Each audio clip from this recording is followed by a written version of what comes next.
Okay, what's up? We're Antiquity Unveiled, page 10. We're doing the part 2 of the preface to the second edition, page 10, Antiquity Unveiled. When public attention was first called to Antiquity Unveiled, we were uncertain whether the people had reached a point in human progress where they could accept its revelations. Bitter opposition was expected from those who were in sympathy with Christian religion, as well as from many others who had not the courage to probe deeply for the truth on heathen or Christian ground. But we were not prepared for such an eager demand from the book from people of all classes. Even from far off India, a call was received for a large number of copies, a sequel to the interest manifested by Eastern scholars who attended the Parliament of Religions. On every hand was manifested a desire for more light upon the religious questions which cause so much agitation in the Church as well as beyond its pale. The light that dissipated the darkness surrounding the real origin and promulgation of the world's leading religions was found radiating from the pages of Antiquity Unveiled, where was also found the solution of many vexed questions that have baffled the scholar as well as the unlearned for many centuries. Recently new and important information bearing upon the remarkable claims of this work has come to hand from the land of the Orient, which should not be overlooked and to which we shall refer later. The World's Parliament of Religions, held in Chicago in 1893, was the opportunity of the 19th century for the study of comparative religions. This important event was in the line of evolution and has done much to establish the truth as to the origin, promulgation, and ethical status of the religions of the world. It made it possible for scholars from all quarters of the globe to participate in this unprecedented religious assembly and throw light upon the various religions, and especially upon the Christian religion as viewed from their standpoint. The testimony of some of these scholars has done much to support the claims of Antiquity Unveiled. The real purpose of this great religious gathering was to convince the world of the originality and superiority of the Christian religion, but it resulted in bringing to the Western world, through the scholars from the East, the knowledge that Christianity is simply the offspring of religions more ancient than itself. How scholars sustain the claims of Antiquity Unveiled. The following is a quotation from a paper read at the Parliament of Religions by Professor Godspeed, entitled What the Dead Religions Have Bequeathed to the Living. Quotes, formerly it was customary to find little that was original in any religion. All was borrowed. The tendency today is reactionary, and the originality of great systems is greatly exaggerated. Many a shrine of Christianity is a transformation of a local altar of heathendom. There is no more important and no more intricate work lying in the sphere of comparative religions than an analysis of existing faiths with a view to the recovery of bequests of preceding systems. While much has been done, the errors and extravagances extravagances of scholars in many instances should teach caution. We must pass over a large portion of this great field. Attention should be called to the wide range of materials in the realm of Christianity alone. To her treasury, bequests of usage and ritual have come from all the dead past, from the Teutonic, Teutonic, and Celtic faiths, from the cultus of Rome and the worship and the thought of Greece. Contributions can still be pointed out in the complex structure. Rabbi Schindler of Boston, the eminent biblical scholar, in writing of Antiquity Unveiled, says, I have read the book with a great deal of pleasure, but it would be impossible for me to express my thoughts concerning it in a few lines. There is so much to be said about it that it would take many pages to express it, and to do this, I have not the time. However, permit me to touch upon a few points. The purpose for which the book seems to have been written has long ceased to be a pressing want, because all who even superficially have read history know that the Christian religion has developed from the Jewish and pagan sources, and that the supposed author of it was a myth. It is well known that there is no contemporary evidence in regard to him, that if he has lived, he was not known at all, that if he has lived, supposed to be had, I guess, had lived, he was not known at all, and has not been a great ideal of a man which Unitarians wish to make him. That people do not speak out what they think, and do not conform at once with their better knowledge, is due to their unwillingness to pose as martyrs. They let things go as they please, and keep their opinions to themselves. The foregoing is an extract from a brief review of the work by this very able writer. Henry Frank, a leading liberal writer and scholar, August 26, 1893, writes, Antiquity Unveiled is one of the most interesting books it ever fell to my lot to enjoy. I therefore take the first opportunity to express the effect which the remarkable book is having on me, as I suppose you would like to know. In the first place, let me say that the treatise itself is the most absorbing of anything on the subject I have yet come across, not even excepting the writings of Max Muller.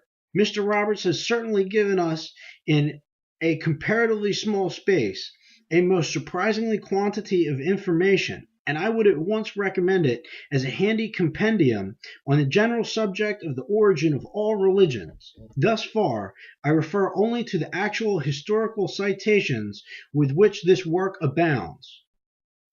G. W. Brown, M.D., author of Researches in Oriental History, writes, Having traveled over the entire historical ground with diligent care, I find the positions taken in your book mainly true.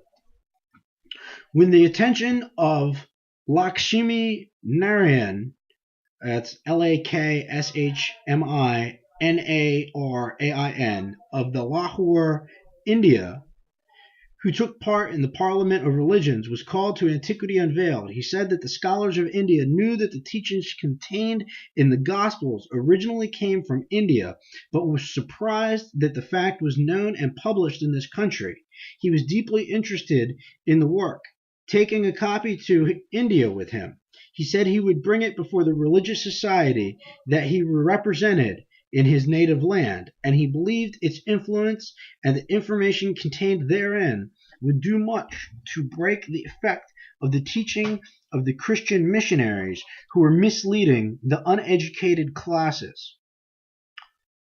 Virchand Gandhi, Virchand, middle initial A is an apple, Gandhi, Gandhi, of Bombay, India, one of the chief exponents of the Jain religion at the Parliament of Religions, in speaking of India, his native land, said, I, like my friend, Mr. Mazumdar, Mozoomdar, and others, come to you from India, the mother of religions.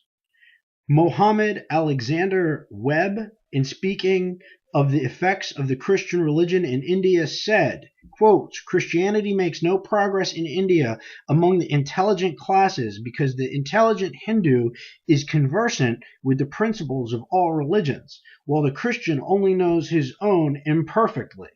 Consequently, none of the people listen to the Christian missionaries, but the ignorant classes. Maharajah of Kapurthala, I'll spell that, Maharajah of Kapurthala, Kapurthala, the head of the Sikh branch of Hindu religion, while on his late visit to this country in a reported interview as to Christianity, said, "No high-class Hindu will accept Christianity since there is nothing to it to him, commend it to him for acceptance. If he is an educated man, he knows how pure a system of ethics is contained in his own religion and is satisfied with that. If antiquity is to be reverenced," I think it's referenced, but it's spelled Reverenced, "then his own philosophy is far superior to that offered by Christian missionaries. He can compare, weigh, judge, examine, test, and finally he is forced to conclude that divested of its external covering, the Christian religion owes its origin to the great philosophies of his native land." End quotes. Willard J. Hall, that's Hall, Hull, of Buffalo, New York, and writing of Antiquity Unveiled, says, "Probably no book ever compiled containing an array of testimony calculated to prove a given charge has been so astounding in its affirmations or produced a more profound consideration than the work before me. It is indeed a momentous undertaking to charge and prove the spurious origin of a religious system claiming precedence and exclusiveness. Yet this is the burden of Antiquity Unveiled.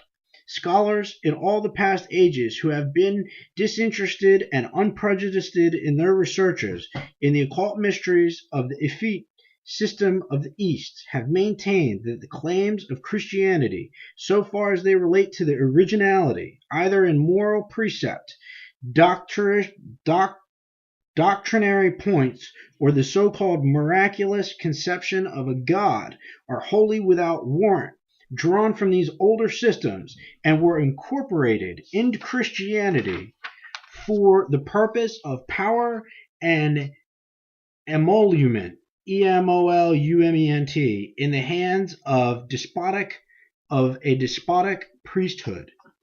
Antiquity Unveiled is a compilation of communications from ancient spirits, which explanatory remarks and suggestions by the late Jonathan M. Roberts. These communications were given through the organism of an entranced medium. They all testify that no man such as Jesus of Nazareth ever lived, but the name was adopted by the framers of Christianity to cover the identity of Apollonius of Tyana, whose teachings and mode of life they purloined and made use of as a model upon which to construct their system. Apollonius is a historical character, a man of rare endowments, nobility of mind, and singleness of purpose. He and others assert that the teachings he prescribed were given to him in great part by the spirits of the older masters, and that what is known as Christianity is a mixture of Brahmanic, Buddhistic, Jewish, Essenian, and Gnostic teachings. The affirmations made in the book at once place the upholders of Christianity on the defensive, and they must meet them on their claims, or their claims fall to the ground. The internal evidence of the different testimonies carries with it the fact of genuineness. The various identities are complete, showing the absurdity of attributing the work to a single mind. That such an idea should be entertained and used for the purpose of destroying the force of the book would be much more difficult to maintain than the assumption that the communications are genuine and emanated from the personages they purport to come from. In Antiquity Unveiled, the world has the uncontrovertible testimony that Christianity is of spurious origin, and the most consummate piece of plagiarism in human history is laid to bare to the eyes of men. The book now enters upon its second edition. It has created a stir in studious minds, as was prophesied when it first appeared. And it is well, too, that one whose life was devoted to the promulgation of spiritual philosophy with a persistence few men ever manifested should have reared his monument in a work of this character. Mr. Roberts was a painstaking, cautious man, and well equipped by nature and training to cope with the great undertaking he espoused. I believe that the greatest uses of Antiquity Unveiled are as yet in the inchoative state, inchoative state. As men become broadened in thought, the truths of the book will become more acceptable and lasting. And we just had couple other words by looks like the press at the time. The reception accorded to Antiquity Unveiled by the press. From the Banner of Light, Boston, Massachusetts. Quote, the historical data given are in themselves a marvel. From the Truth Seeker, New York. The book is bristling with points, deals with a wide range of subjects, and quotes extensively from well-known authors. It shows where the early Christians found the myths and rites which they adopted and relabeled, and which the Western world now knows as Christianity. From the Kansas City Journal, April 24th, 1893. This is one of the most remarkable books that has ever found its way to our literary table, and can hardly be described without a repetition of its own history. The contents are remarkable to the last degree, and anyone reading them and comparing the messages with the comments can see that no one intellect could have been the author of all. All through the comments can be seen and felt the intellectual methods and idioms of the one mind that did the work, but of the 160 papers from other assumed authors, no two of them are alike in any respect, a fact that will puzzle critics more than anything else about the book. There can only be one of two positions, which we shall not pretend to decide upon in any way, either that the whole book is an ingenious and exceedingly learned and able invention, or has basis for its contents and argument. Its claims at once raise the question that is now so rife all over the world of the credibility of occult methods and testimony. No scholar can read this book without intense interest, for its contents contain within themselves intrinsically so much that is plausible, and so thoroughly scholarly and circumstantial in statement that the frank-minded are perplexed as to which category to assign it. It is the strangest book in claims, in contents, and in fascinating interest of its story that can be found in occult literature. And that's from the Asylum, Springfield, Massachusetts. That was from Kansas City Journal. This is from the Asylum, Alcyone, Springfield, Massachusetts. Antiquity Unveiled. The conclusion arrived at in this book is that the Jesus of the Christians is a mythical character, chiefly based upon the life and deeds of Apollonius of Tyana. The statement, if true, is overwhelming. There is a fascinating interest in reading the multiplied testimony of Apollonius, Damis, Plotinus, Potamon, Josephus, and others. In the work will be found much to show that Christianity, like all other religious systems, sprang from some other religions existing before it. Christianity is not a sudden burst of revelation upon the world. It is an evolution and grew out of other decaying religious systems. From Boston Investigator, a very remarkable book has just been issued by the Oriental Publishing Company, Philadelphia, entitled Antiquity Unveiled. The testimony presented is enormous and of the most startling nature. It appears from this book that for centuries, commencing with the Christian era, there was established a regular system for the destruction of all the literature that did not conform to certain standards of thought, and that which was not destroyed was hidden and remained hidden until recent years. From unexpected sources, a mass of information has been obtained in regard to Apollonius of Tyana that places that ancient in the very foremost ranks of the world's teachers. The real facts in relation to the origin of the Essenes and other societies are given, as are also the motives for the destruction by fire of the Alexandrian and other great libraries. Antiquity Unveiled gives proof that many men whose memories have been cherished with veneration for centuries were nothing less than forgers and cheats, whose highest ambition was to destroy historical evidence and found new systems of thought upon lies, plagiarisms, and interpolations. That mankind has been cheated out of much that was real and valuable in ancient literature by unscrupulous zealots, all intelligent men have known. But it will be a complete surprise to many to learn the enormous extent of the vandalism and to learn the names of the vandals. Had Antiquity Unveiled been published a century or two ago, it would have been burned and its author also. But in this age, it will survive and open the eyes of many and cause them to shun evil and deception and aim to be noble and above all truthful. That's from the Moslem world, MOSLEM world, New York City. Right now, sorry, that was from Boston Investigator. This one's from the Moslem world, New York City. It's the last one. And quotes, in some respects, Antiquity Unveiled is one of the most remarkable works of the present century. Whatever may have been the real inspiration of the work, the evidence it presents is directly in the line of Mr. Lilly's greatest work, the author of which certainly cannot be charged with a belief in or sympathy with the theories of modern spiritualism.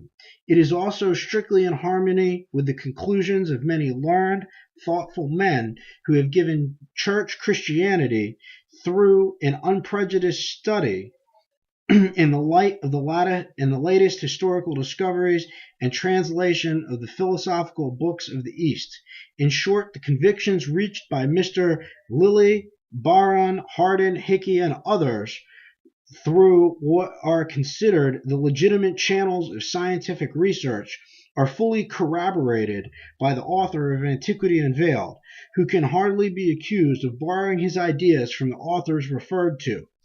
This is a singular fact in itself, and while it cannot be taken as conclusive evidence of the correctness of spiritualistic theories, it gives the work a claim to careful consideration which it might not otherwise possess. Okay, and then we're on to the book. So that was page 10 up to page 16.